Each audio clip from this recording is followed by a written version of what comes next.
Welcome to the Creative Warriors Podcast, the heart and soul of photography. I'm Ariel, Faith, your host. Welcome to the Creative Warrior Podcast, and I am excited to introduce you to Laura. You're going to really love her experiences, her enthusiasm, and what she has to offer. But instead of me telling you all about her, I want you to meet Laura. And Laura, welcome, and tell us a little bit about your journey.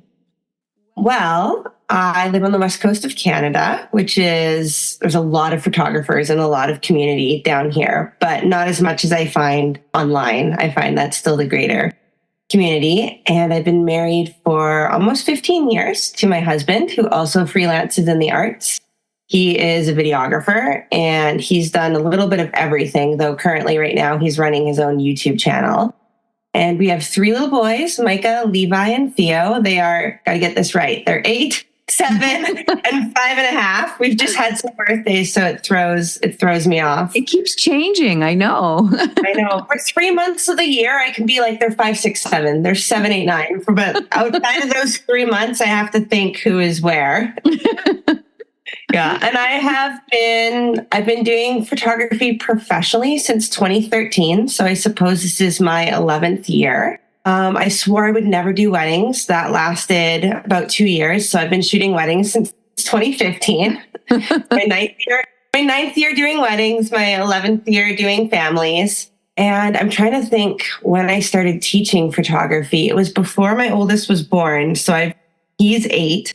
So probably about 9 years as well. I think I launched my first photography workshop about 9 years ago. So I've been doing it a long time. Very nice. What about I'm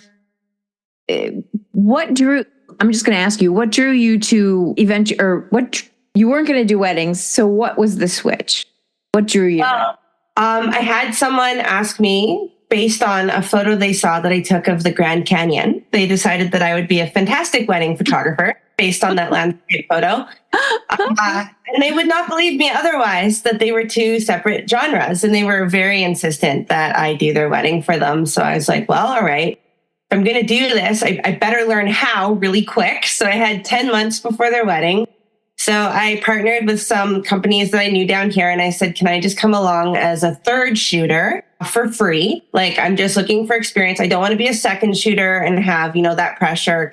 I'll carry gear. I will run for coffee. Can I, shoot a little bit on the side just for practice? And so I did about 7 or 8 of those weddings to prepare myself. And then I hired a lead shooter to be my second, so that if for some reason I just, had a panic attack or whatever, I could be like, and we're swapping places. I did my first wedding. And by that point, I guess it had been my 9th wedding. And I loved it. I loved the variety. I loved, the atmosphere, the challenge of it, the different lightings. And then I was hooked from that point on. So, yeah. Just curious, what was the reason that you didn't want to shoot weddings? I was just scared of the pressure. I thought that I was going to mess something up or I'd miss key moments. I didn't realize that, even professional photographers miss key moments all the time. I don't know how many times I was like, that was a great kiss, do it again. Because I missed the focus on that first kiss. So their second kiss was their first kiss in the album. I think the biggest mess up I ever had, I don't remember why I missed the father walking the daughter down the aisle. It was a very short aisle. I don't know if my camera was like not turning on or not focusing or something. So when the ceremony was done, I was like, can I just grab one more photo of you and your dad? You know what? If you guys just stand in this doorway right here, I think it'll be really nice framing. And I took a picture of them and I slipped that in to be the walking down the aisle. So I've learned, like, even if you've been doing it, I had been doing it for probably 6 or 7 years at that point, you still miss things. It's not about can you catch every moment, it's can you fake every moment. Once I realized that, I was like, no, I can do this. There's grace as long as you know how to recover and hide the fact that things have gotten missed, then it's not a problem. So how do you cope with the pressures of doing weddings? Because that's typically on weekends, and then you have a family, 3 young boys. I had 1, and that was more than I could handle. So, I mean, I had 3 girls, but one boy was, to me, he was the crazy one. Sorry. For the younger years, yes. I will give you all of your girls for the teenage years, and I will take my boys. I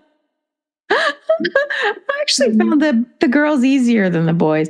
But that's just Don't tell me that. Don't tell me that. Everything in my house is broken. I'm telling myself I'm the worst. It was only because I understand females. Oh, okay. So, when they were being hormonal, I just left them alone. You know what I mean? But the boys are like, what is going on in that head of yours? I don't understand. Anyway, that's another story. Yeah, I'm absent. I'm absent for a lot of weekends. I try to just be really, even from my boys were a very, very young age, like even like 3, 4, 5. I've always just been really open in communication that this is mom's busy season and this isn't forever. This isn't a lifestyle. This ends in the fall. And then I always make a point every fall to pull them out of school because they think that's more fun and exciting, and take them on a 1-to-1 date. So I'll come and pick them up at lunch, and they'll stay for the rest of the afternoon.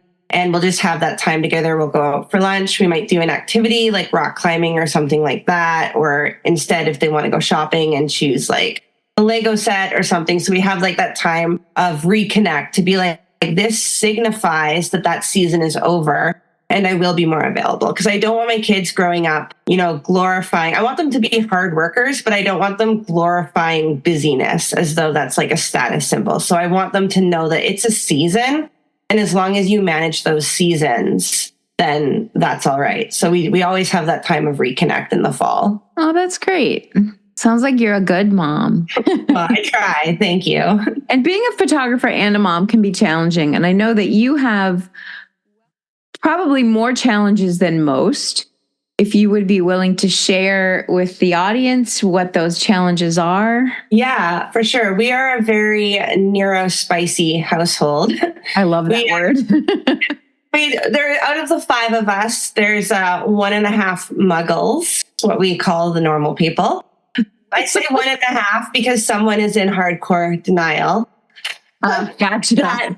They might also have a little bit of some ADHD or something, but yeah, no, we've got 3 of us with autism. We have 3 of us with severe, both type combined ADHD. And then also those are sort of the core diagnoses. We also have, I've got 1 kid with OCD, 3 generalized anxiety disorders. We have dyslexia. We have learning disabilities. We have high giftedness. I think I added it up once. We have about 21 diagnoses in our school. Between the 3 of us, if you were to pull out like all the psych evals and be like, let's look at each line item. So, I mean, it's good because we understand each other really well and we can connect in that way, but it also adds a lot of challenges. And it's meant that we've had to be a really strong team as a husband and wife. We can't hire a sitter. We can't bring a stranger in to put the kids to bed. Like the anxiety levels, I can barely drop one of them off with the grandparents half the time. So we've had to be really flexible and communicative with our own schedules to work around each other. It helps that we're both in the same industry. I think if one of us worked a 9 to 5 and one of us did this full time, it would be very difficult because we'd constantly be passing off the children and sort of never seeing each other. But we sit down and it's like, well, I have shoots these 3 evenings. I have to work late these 3 evenings. And we're very good at sort of scheduling around that. Yeah. Yeah. That's very neat that you guys work as a team with that. I would think that because of, photography does offer something that a lot of 9-to-5 jobs don't, which is the ability to control your schedule. Yes. To some degree. Obviously, if you're weddings, you kind of know that, that's going to be on Saturday and Sunday and Friday and, sometimes in between, but for the most part. So there's a certain amount of predictability, but you can also say no. Yes. Right? For sure. Yeah. If you're working for somebody else, you can't say no. No, and I think it's actually indirectly helped promote my business a little bit because people like to hire people that they view as successful and busy, right? Like if you have limited availability, suddenly that makes you a more desirable commodity rather than like, I'm available whenever, when do you want to get together? So I've always blocked off my schedule and given my availability with those family times set in. So I'm not necessarily saying I need to be available to pick my kids up every day at 3:00, or I need to be home to babysit my children or whatever. I'm just like, oh, I am already booked on these times. This is what I have left. So I can always sort of spin it professionally, and people are like, oh, wow, she's booked all day. Yes, because my children need me. Yeah. So, I mean, it's been a little bit helpful in terms of that. Like, I just sent out all of my availability for summer weekend evenings to families, and there's not a lot of it because I need to set aside those times. Like, if I am already working on a Saturday for a wedding, I'm going to offer up that Sunday because my weekend's kind of shot anyway. But if I have a rare Saturday without a wedding, I'm not offering up that Sunday because there's a chance that my family and I could potentially go camping or something like that. So it does kind of help on the business front to be like, this is my very limited availability. You can assume that however you like, but it helps me be available for my kids when they need me. Great. Awesome. So what about some of the struggles? Obviously, your family creates challenges that you work really hard to overcome. And I'm sure that those challenges shift, right? They don't stay the same. As the kids get bigger, the challenges continue, but they also change, right? Yeah. So you need to constantly be flexible, but what are some things that you do personally to kind of take care of yourself in all of this, but that allows you to be creative when you need to? That's that's a challenge when you have a schedule, you have a wedding, you can't control whether you're feeling creative or not, right? No. And thankfully at this point, weddings are basically default. Weddings are the most relaxing part of my week. Like even this morning, sitting down Monday morning, it's only 10 a.m., but rotate the laundry, make sure the cats are fed, reply to those emails. What shoots do I have coming up in the next 2 weeks? Touch base with each of those people, check the weather app, have a contingency plan. Oh, I'm teaching a course, check in on my students, make sure that's okay. What do I need to get done editing today? Constantly chatting with my coworkers in the academy and stuff where we teach. So it's very on, even though, like I said, I'm sitting here in a reindeer onesie. While my work environment is very relaxed, my brain power has been more on in the last 2 hours than if I'm just on a wedding. Gotcha. So if I'm on a wedding, I have a shot list. We go through the shot list. The most stressful part of being on a wedding is keeping an eye on the time. Are we on time? Who do I need to be like, that's a great idea. We don't have time for that right now. We'll circle back to that at the reception. And just like staying on track that ways. But like in when there's lots of driving time between, ceremony location and shoots, it's downtime where I can't do anything. I should not be doing anything else. I should not be texting my, voice texting my emails or anything like that in the car. That would be a poor life choice. Yes, it would be a poor life choice. Not do that. But yeah, it's definitely like the most, it's a singular focus. Whatever's happening with my kids are outside of my control. If the school calls, too bad, they have my husband's number. So I can just sort of shut down all of those other avenues, all of those other chats, and just say, I'm on a wedding. So it's actually relaxing in that way. I mean, now granted, I probably shot, 40 or 50 weddings before I found that relaxing equilibrium because there's the wedding nerves and stuff. But once I'm past that, that's a very mellow zone for me. I get a grown-up meal. It's usually hot. Oh, it's not hot dogs and fingers or something. Steak or salmon, and there's usually 30 minutes for me to sit down and enjoy it. Oh, wow. So no, I find weddings quite relaxing. And I completely forget what the original question you asked me was because I just went on a tangent about steak and salmon there, but that's okay. Now I'm hungry. I'm okay.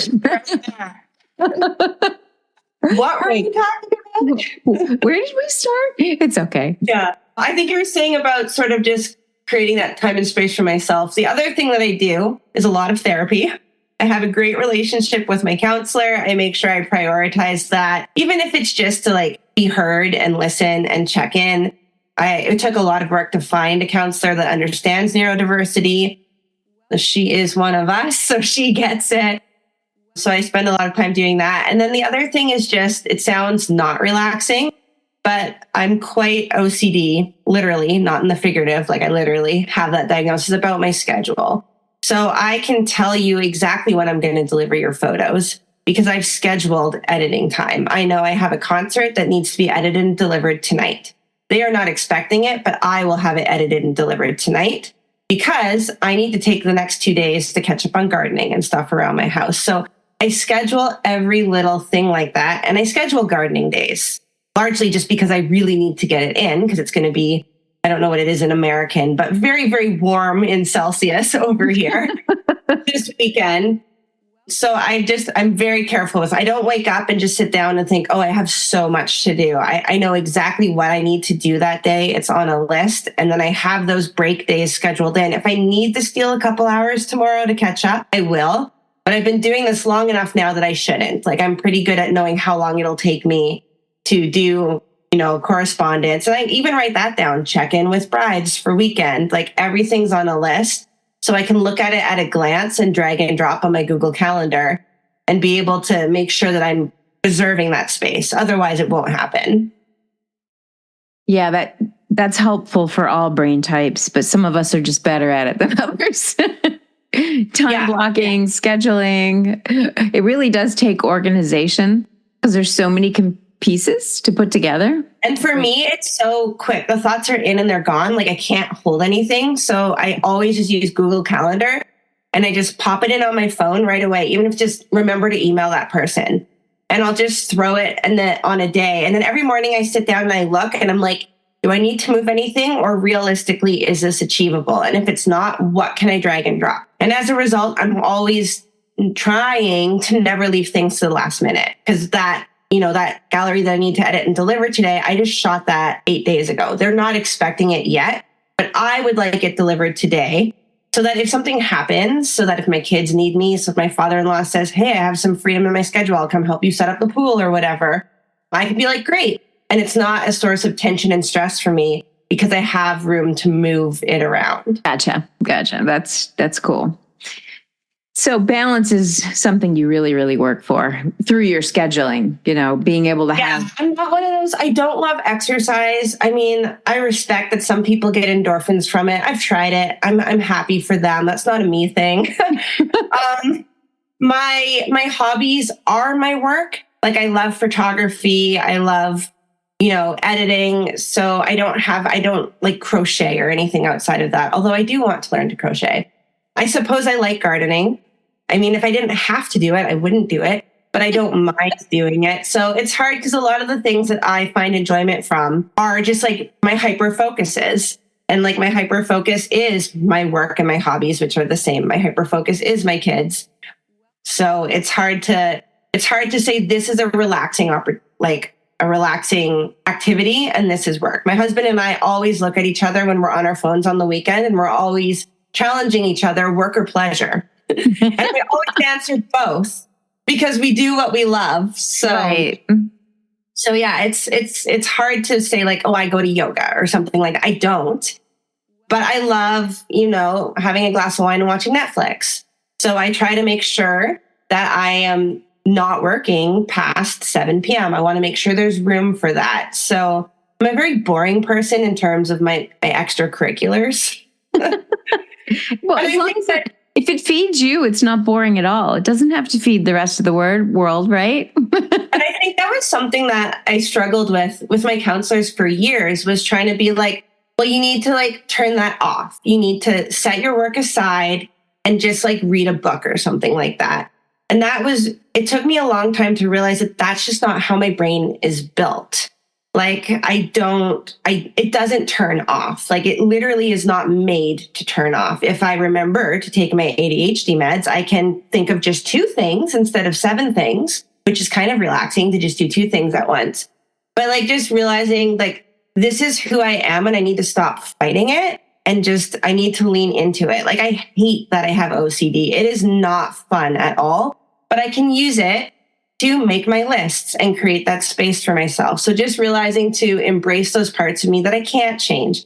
I cannot make my brain hold things, but I can write it down the second you tell me. Like, the second you tell me, pause, hold on, just writing that in my phone. Thank you. So if I learn to just live within those limits, then I also learn to recognize I am severely on the spectrum. So I don't love change. I don't love transition. when I just did a practicum working in the school system, and my friend was like, don't you love coming home and just putting on your sweats? I was like, that sounds like a marvelous thing. However, that would involve changing my clothes, and I don't like change. So I'm going to sit here in my skirt until 11 p.m. So just like realizing like all of these things that I was fighting against is like, this is just who I am. And I just need to live life holding space for those things. So it's okay if my relaxing looks like editing personal photos rather than editing family photos. It's okay if my client family photos. It's okay if my downtime is talking to the people that I teach workshops with while watching Netflix, because that's just two things. So that's relaxing for me. So it's kind of reframing that I don't turn off and then go do a fun activity. It's like so always a part of me. And I think that's why I need to do photography. I've done 9-to-5s for a lot of years, and it like literally killed my soul on a level that it didn't for other people. And it's because what I'm doing and what I'm involved in is always a part of me. I'm done my practicum and I'm still thinking, oh, will they remember to do, this XYZ program for this child or whatever. And I was like, you don't even work there anymore. You have to let it go. I'm like, but I could just send a really quick email. Like whatever I'm doing, I'm fully invested. So I think that's why I need to do photography, because it's something that I enjoy. Because if I'm never going to be able to turn it off, I better enjoy what I'm doing all the time. So how do you think some of these challenges have helped you actually create better images? You have a very unique, you're super creative. I was checking out a lot of your work recently, and it was just so many ideas that, wouldn't necessarily come across my mind. So sometimes when our mind is in 100 places, that really helps a creative brain, right? Because you can see things in unique ways, which then makes you that much more creative, right? That's at least the way I see it. So yeah. What do you think? I think a lot of that too just comes from like it being a hyper focus of mine. So I'm not just like a little bit into photography. I love photography. I didn't like just learn how to use my flash when I needed to. I learned how to use it in all the creative ways and then created 2 workshops on it, how to use it, as natural light and then how to use it creatively. So again, that's just sort of my hyper focus. Something that a lot of people don't know about me is I taught piano for 14 years. That is something that I set aside with my children just because school takes so much out of them that they come home very dysregulated and they need my attention in those hours after school. So I couldn't have people coming over for lessons. So that was something I kind of set aside. But I went from not knowing where middle C was on the piano to teaching it in 9 months.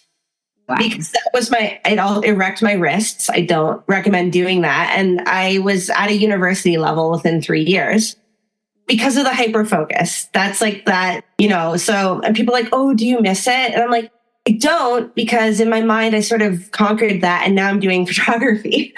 So I think that goes back to that neurodiversity again, too, that it doesn't matter necessarily what I'm doing, as long as I'm enjoying it and delving into it and loving it and giving it my all, I don't get bored of it. I can eat the same thing every night for a month and not get bored of it until I am, and then I'll switch. So my husband was saying, oh, when are you going to get bored of photography?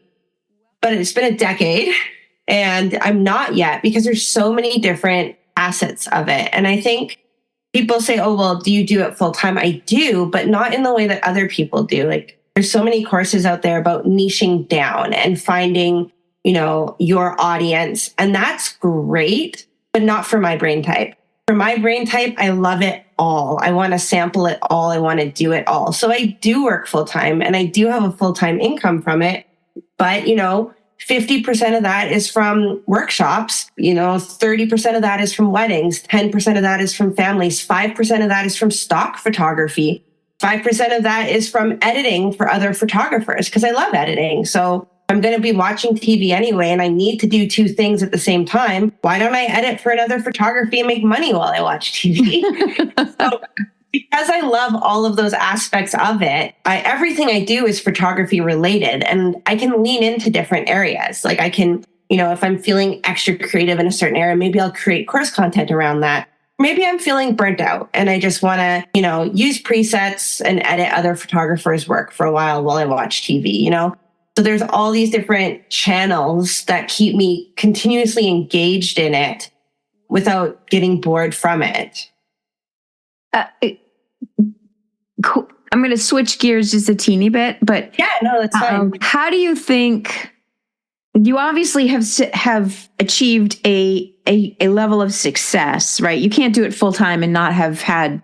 I mean, that is success for the average photographer, is to actually make money, not just spend money, right? Yeah.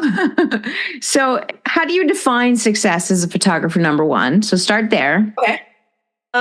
Well, for me, I'm a numbers person. So for me, it really does come down to income. It's not so much about, notoriety. I guess that's the wrong word, about, being famous or whatever. Like for me, it's more just, can I support my family? Because my family is my other passion, right?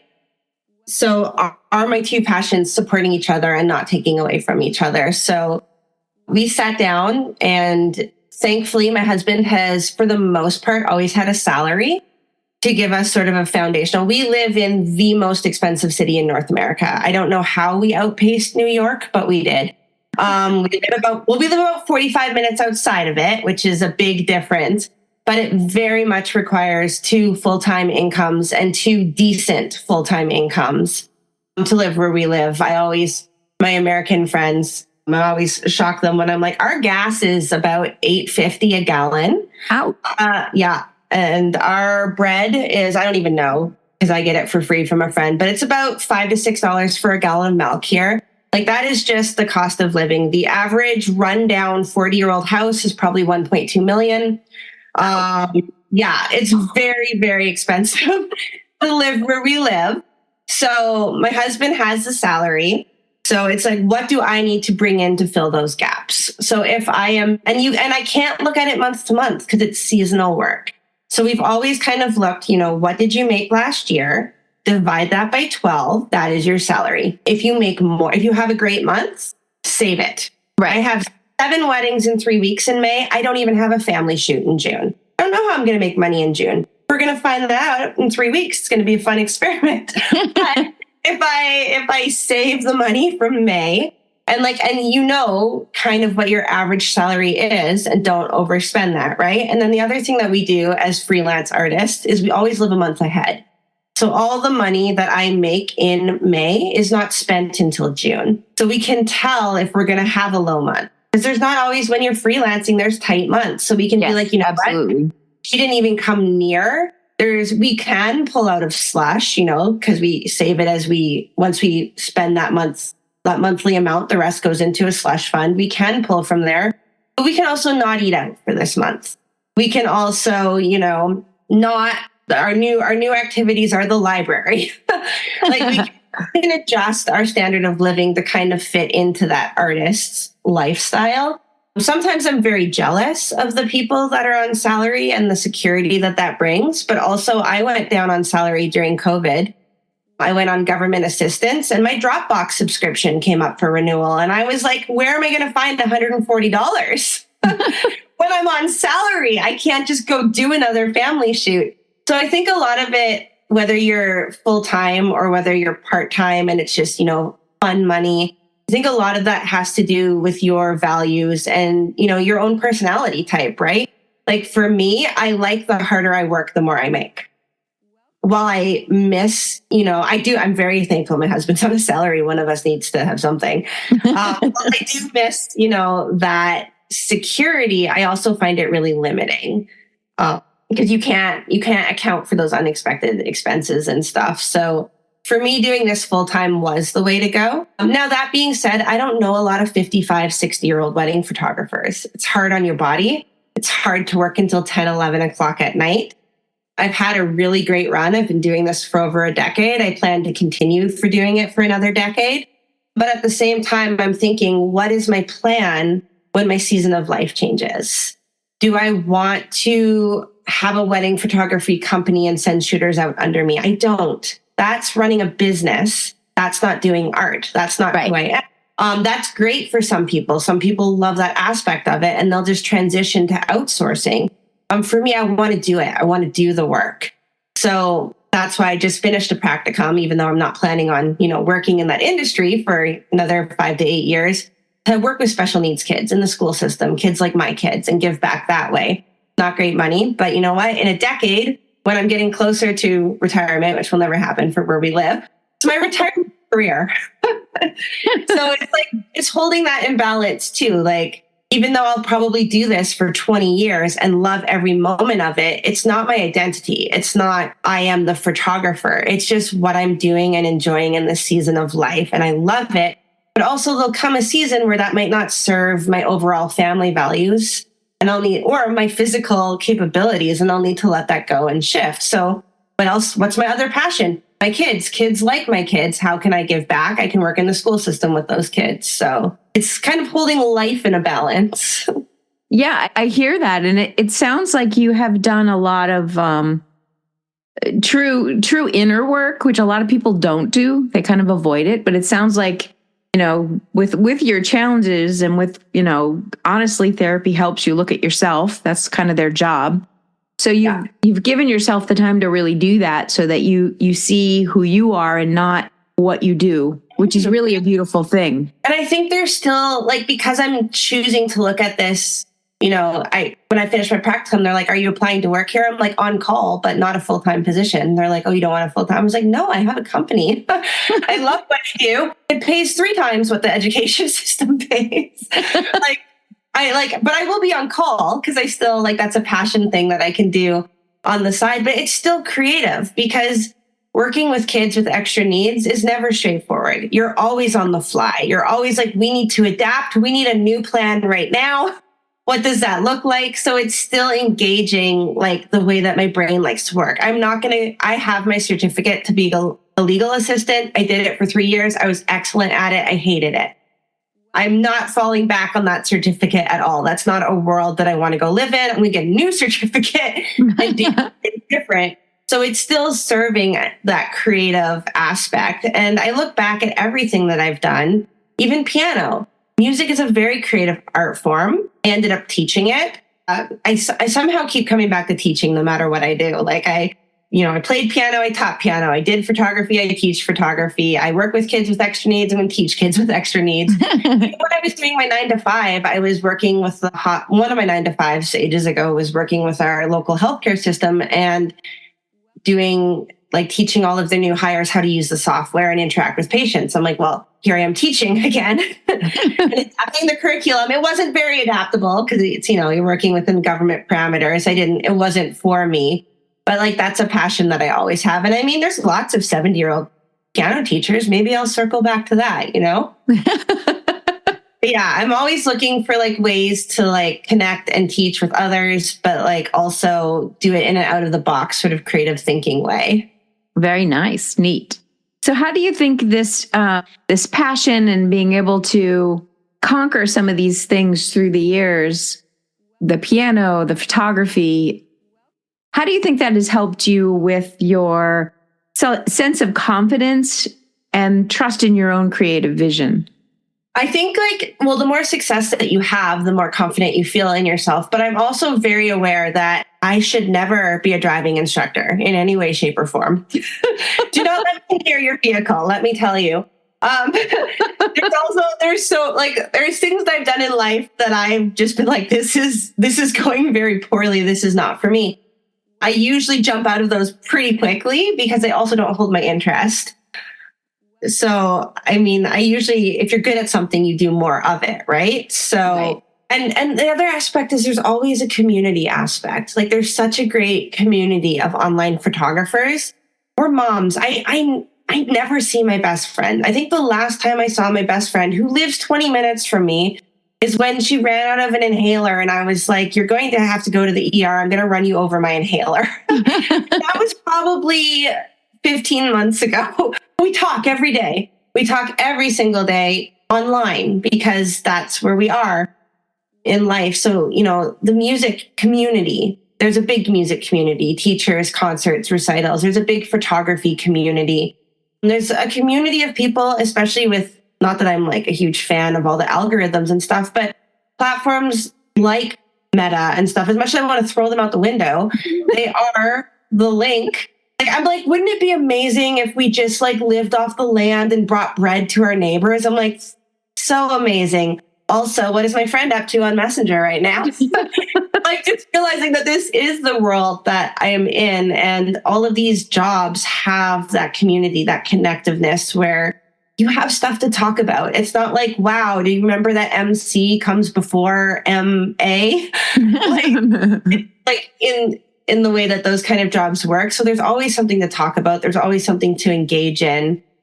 So I think like that kind of community has always been, which is weird because I'm like an autistic introvert, but I still really like talking to people because it's lonely doing life by yourself, right? So I love that all of these outlets have that added benefit, because I don't believe we're on this earth just to like be really successful and then peace out, right? Like I always tell my kids, love God, love people. Whatever you are doing, keep those priorities, and you can transfer that to anything. So I think that's where the community aspect comes in for me. Is there an opportunity to interact with people for my benefit, for their benefit, for our mutual benefit? Is there a community that you would share with the audience of photographers that listen to this podcast that you really have found that was a help to you personally?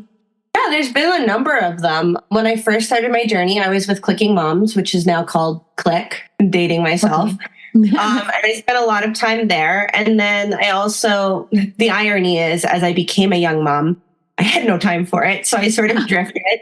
And then currently I'm with Hello Storyteller, and that's a great community as well.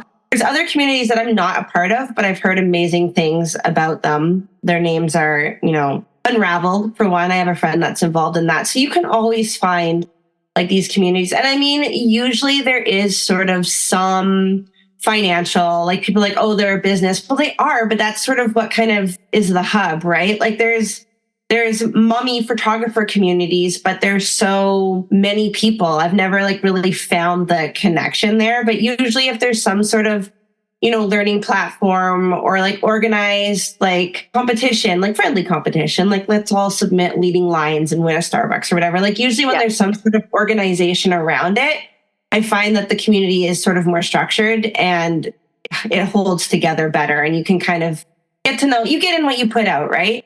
I am terrible at being present right now. I go through seasons where I'm like very involved and not involved. But yeah, like those are kind of some of the ones that I would recommend. And I'm sure there's more. I'm sure there's more that I haven't even, explored yet. Yeah, I just was curious as to which ones, have been beneficial for you personally. I know that sometimes, like you'll join a 52 week or, different programs that kind of creates these interesting, gives you something to do, but then life gets in the way and you might miss a few weeks, but I've definitely missed all of April. Planning on jumping back on the bandwagon for May.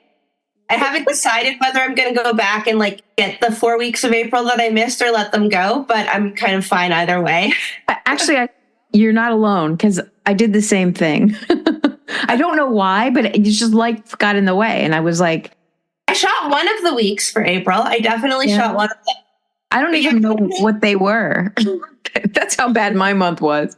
I don't really remember either. But I think the thing too is that we can get hung up thinking like, oh, well, I missed it, so I'm out of community. That's not the point. Like you can shoot one a month and still be like, something is better than nothing. Done is better than perfect. You can still put yourself out there and be involved in these things, even if you're not living up to your own expectations. And sometimes it's a matter of, it's not just about you too, because it's like, if I didn't have the opportunity to shoot on that subject, I can still look at and engage with those that did. Absolutely. And in that process, your mind gets expanded because they take a subject, just like juxtaposition as an example. I have a very specific thing I shoot for when I go there, but other people go somewhere else, which widens my vision, right? And I mean, how much healthier is it to scroll through a creative project like that on your phone than, whatever's on Twitter? Or what the algorithm is throwing in front of your face. Right? Although I have to say, they did ban all news media outlets on Meta in Canada. And I have to say, I don't miss it. I mean, I'm glad that I have American friends that keep me abreast of what's going on in the world, or else I'd be clueless. But yeah, it's been nice to just have photography and stuff like that on my news feed. Oh, yeah. I mean, I remember when Instagram was fun. And to me, it's like, it's annoying more than, well, Facebook is a whole nother story, but I won't go on that platform today. Right? Because that's just a different platform. Totally different. Yeah. And I think it's necessary, but it just kind of tired. I think that's why I enjoy the smaller communities too, because I'm not I say scroll my newsfeed, but I rarely scroll my newsfeed. I'm usually in messages. I'm looking at whatever, group chats that I'm in, or whatever, like you said, the P52 group or whatever. Like if I'm on my phone, that's what I'm looking at. Or I'm following educators that I think are funny and binge watching all of their reels. Like I view it more like, going to certain channels rather than just, watching the table of contents and seeing what piques my interest. I think that's the other advantage of being so busy, is that I don't have a ton of time for those things. So you have to be selective. I do. Yeah. And I'm usually not on it unless it's like late at night and I want to do something while I'm on my phone. Like, because I have my list every day, like we're not going to go scrolling on Instagram when we have, these things to do. And how many hours do we have before pickup? That's always, people are like, how are you so productive with young kids? I'm like, they are why I'm productive. If I didn't have young kids, they'd be like, oh, I think I'll just sleep for an hour and then scroll Instagram for an hour. And then I guess I'll do my work at midnight. But I'm like, no. My life changes at 2:55 p.m. I have until 2:55 p.m. to be as productive as humanly possible. And after that, it's shift time. Exactly. Very, very awesome. Well, this is a great place for us to stop for this episode, which is awesome. And I can't wait to get back with you again. And we're going to talk about slowing down, which sounds like is a little hard for you, but being more mindful, and somehow some of the challenges that you may face with some of those things and how that can help with the audience. So we're going to talk about that next week. And thank you for joining us. Thank you for having me. So before you go, share with us a little bit more about how people can learn more about you and what you do. For sure. Yeah. So I have a whole bunch of courses. Some are workshops, which are like fully immersive, you and me for a couple of weeks going deep diving. Some are just like little quick, minis, download and go. You can read them, on the bus on your way to work. So it's kind of a variety, covering a variety of topics. Obviously, off-camera flash is a big one, taught through a couple workshops. Mastering Lightroom, organizing all your hard drives and externals and stuff, as well as editing. That's a big one. And then there's smaller ones like mastering greens, documenting baby's first year, all of those kind of like bite-sized ones. So there's a whole bunch of them, and you guys can find them over at The Framed Focus, which is a photographer educational community and website. And for the link to that, you guys can check out online here. Awesome. Thank you. If you enjoyed this podcast, The Creative Warriors, the female heart and soul of photography, please like, subscribe, share, and comment. Until next time, keep exploring, keep learning, and keep the conversation going. Stay curious and have a happy artistic journey. Thank you for listening to the Creative Warriors podcast, the female heart and soul of photography. See you next episode.